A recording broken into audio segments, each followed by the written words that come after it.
हर साल जब भूत चतुर्दशी की रात आती है तो अजीब सी खामोशी छा जाती है। कहते हैं कि अगर इस रात मृतकों की आत्माएं हमारे बीच विचरण करती है और जो लोग इनसे खेलते हैं उनका सामना एक खौफनाक सच से होता है। आज हम आपको सुनाएंगे एक ऐसी कहानी जो डर और सच्चाई का सामना करने पर मजबूर कर देगी। यह कहानी है अमन नाम के एक युवक की, जिसने भूत चतुर्दशी की रात खुद को एक पुराने गांव के जंगल में खो दिया।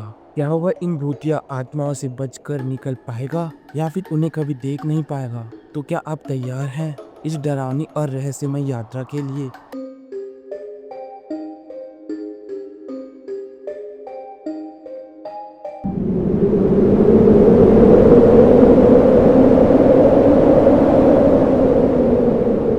यह कहानी एक पुराने और वीरान पड़े गांव की है, जो घने जंगलों और ऊंची पहाड़ियों के बीच स्थित था। गांव में एक अजीब सी खामोशी और सन्नाटा छाया रहता था। यहाँ के लोग भूत चतुर्दशी के दिन विशेष रूप से घरों के दरवाजे बंद कर लेते थे और रात को बाहर नहीं निकलते थे। कहा जाता था कि इस रात मृतकों की आत्माएं इस दुनिया में विचरण करती है और अगर कोई गलती से उनसे सामना कर ले तो वह लौट ना पाता। गांव में एक युवक था, जिसका नाम था अमन। अमन को भूत प्रेतों में बिल्कुल विश्वास नहीं था। वह इन सब बातों को बेवकूफ़ी मानता था और हमेशा मजाक उड़ाता रहता था। एक साल जब भूत चतुर्दशी का पर्व नजदीक आया, अमन ने ठान लिया कि वह इस रात को अकेले जंगल में जाएगा और वहां की सच्चाई को खुद जानने की कोशिश करेगा। गांव के लोग उसे समझाते रहे, लेकिन अमन पर उनका कोई असर नहीं हुआ। भूत चतुर्दशी की रात अमन जंगल की ओर बढ़ने लगा। जैसे जैसे वह जंगल के अंदर गहराई में जा रहा था, चारों ओर का माहौल और भी डरावना होता जा रहा था। अजीब सी आवाज सुनाई देने लगी, दूर से किसी की चीखने की आवाज, पुराने पेड़ों की शाखाओं का हिलना और हवा में अजीब सी गंध। अमन ने सोचा यह सब मेरी कल्पना है, लेकिन फिर अचानक उसे एक पुराना कच्चा मकान दिखाई दिया, जो पूरी तरीके से वीरान और जर्जर हालत में था। अमन ने घर की ओर बढ़ते हुए भीतर जाने का निर्णय लिया। जैसे ही वह घर के भीतर पहुंचा, उसे एक अजीब सी ठंडी हवा महसूस हुई और कमरे में एक अंधेरा सा छा गया। तभी उसने देखा, एक धुंधली आकृति सामने खड़ी थी। वह आकृति धीरे धीरे स्पष्ट होने लगी और अमन को अब समझ में आ गया कि यह कोई इंसान नहीं बल्कि एक भूतनी है। तुम यहाँ क्यों आए हो? भूतनी की आवाज गहरी और डरावनी थी। अमन ने डर को काबू करते हुए कहा, मैं केवल तुम्हारी सच्चाई जानने आया हूँ। तुम लोग बस अफवाहों में ही रहते हो। भूतनी ने उसकी बातों पर कोई ध्यान नहीं दिया और कहा, तुमने हमारी शक्ति भंग की है, अब तुम्हें इसका खामियाजा भुगतना होगा। अचानक कमरे की दीवारें झिलमिलाने लगी और अमन को लगा कि वह किसी दूसरे संसार में फंस गया है। फिर उसने देखा कि उसके चारों ओर कुछ और भूत प्रेत आने लगे और सभी की आंखें जलती हुई लाल थी। वे धीरे धीरे अमन की ओर बढ़ने लगे। अमन की सांसें तेज हो गई और उसकी धड़कन रुकने को थी। वह दौड़ने की कोशिश करता रहा, लेकिन उसकी टांगे जकड़ी सी महसूस होने लगी। उसकी आंखों के सामने अंधेरा सा छा गया और वह जमीन पर गिर पड़ा। तभी अचानक से उसकी आंखों के सामने उसकी माँ का चेहरा आया, जो उसे पुकार रही थी, अमन उठो, तुम्हें घर वापस लौटना होगा। अमन की आंखें खुली और वह पाया कि वह जंगल में नहीं बल्कि अपने घर में था। उसकी माँ उसके पास खड़ी थी और उसका चेहरा चिंता से भरा हुआ था। माँ ने कहा, तुमने हमारे आदर्शों का उल्लंघन किया है और भूत चतुर्दशी की रात को घर से बाहर जाकर तुमने शांति को भंग किया है। अमन ने सच्चाई को समझा और उस दिन के बाद उसने यह तय किया कि वह कभी भी ऐसी मूर्खतापूर्ण हरकत नहीं करेगा। उसने महसूस किया कि भूत प्रेतों से जुड़ी ये सारी बातें सिर्फ अफवाहें नहीं थी, बल्कि एक चेतावनी थी, जिससे हमें अपनी गलतियों को सुधारना चाहिए और शांति का पालन करना चाहिए। कुछ महीनों बाद उस पुराने से गांव में अब भी एक डरावनी चुप थी। अमन की गुमशुदगी ने लोगों को डरा दिया था और हर रात जब भूत चतुर्दशी पास आती, गांव वाले घरों में बंद रहने लगे थे। लेकिन अब एक नई कहानी सुनाई देने लगी थी, जो और भी ज्यादा भयानक थी। मीरा, अमन की बहन, तो अपने भाई की गुमशुदगी से परेशान थी। वह जानती थी कि कुछ गलत हुआ था, लेकिन किसी ने उसे यकीन नहीं दिलाया। उसकी माँ अब काफी बदल चुकी थी। वह दिन प्रतिदिन और भी चुप रहने लगी थी। लेकिन मीरा का दिल कह रहा था कि कुछ बड़ा होने वाला है। वह जानती थी कि वह अमन को वापस लाने के लिए जंगल में जाएगी, चाहे जो हो जाए।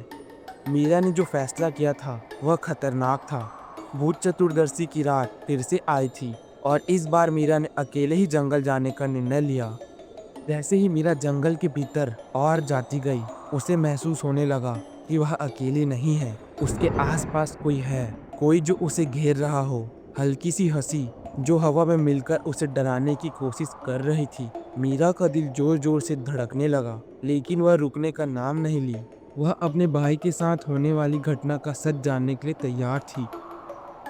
और फिर वह भूतनी सामने आई, जो पहले अमन को अपने पकड़ में ले चुकी थी। उसकी आंखें अब भी जलती हुई थी और उसका चेहरा और भी विकृत और भयावह हो गया था। मीरा ने उसे पहचान लिया और डर के बजाय एक अजीब सी साहस महसूस हुआ।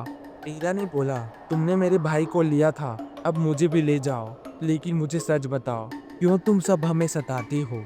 तुम्हें क्या लगता है लड़की, तुम्हारा भाई हमारी दुनिया में है और अब तुम भी हमारी बन चुकी हो? ये सिर्फ एक खेल नहीं है, यह हमारी सजा है। तुम जितना भागोगी हम उतना करीब आएंगे। इस रात के बाद तुम्हारे दिल में हमेशा डर होगा, वह डर जिसे तुम कभी भुला नहीं पाओगी। मीरा ने अपने भाई के बारे में सोचा, लेकिन अब उसके पास समय नहीं था। वह सिर्फ एक चीज जानती थी, बचने का मौका। वह दौड़ी, लेकिन हर कदम के साथ वह महसूस कर रही थी कि वह जंगल और भी घना हो रहा है। उसके चारों ओर कुछ अदृश्य खतरनाक ताकतें उसे अपनी ओर खींच रही थी। क्या मीरा बच पाएगी, या वह भी अमन की तरह उसे अंधेरे की दुनिया का हिस्सा बना लेगी? भूत चतुर्दशी की रात कभी खत्म नहीं होती और जिनकी आत्माएं खो जाती हैं वे कभी वापस नहीं लौट पाते।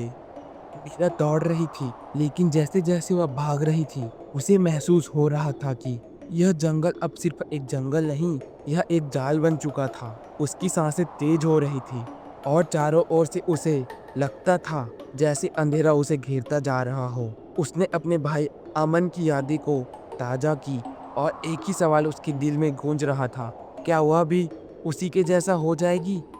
लेकिन जैसे ही वह गिरती है, एक और आवाज़ सुनाई देती है। यह कोई इंसान की आवाज़ नहीं थी, यह वह आवाज़ थी जिसे उसने पहले कभी सुना था और वह अब भी याद कर रही थी अमन की चीखें। अमन ने बोला, मीरा यहाँ आओ, मुझे छोड़कर मत जाओ, हमें साथ में जाना होगा हमेशा के लिए। उसकी आवाज़, वह चेहरा, सब कुछ वैसा ही था जैसा मीरा ने पहले देखा था, लेकिन अब कुछ भी सही नहीं था। वह जानती थी कि यह सिर्फ एक धोखा है, एक जाल है, लेकिन उसका दिल नहीं मान रहा था। क्या वह अपना भाई वापस पा सकती थी, या वह भी उसकी तरह खो जाएगी? और फिर वह पल आया जब मीरा ने महसूस किया कि यह सब सच था। यह जंगल, ये आत्माएं, सब उसे अपनी ओर खींच रही थी। उसका भाई अब उन आत्माओं का हिस्सा बन चुका था।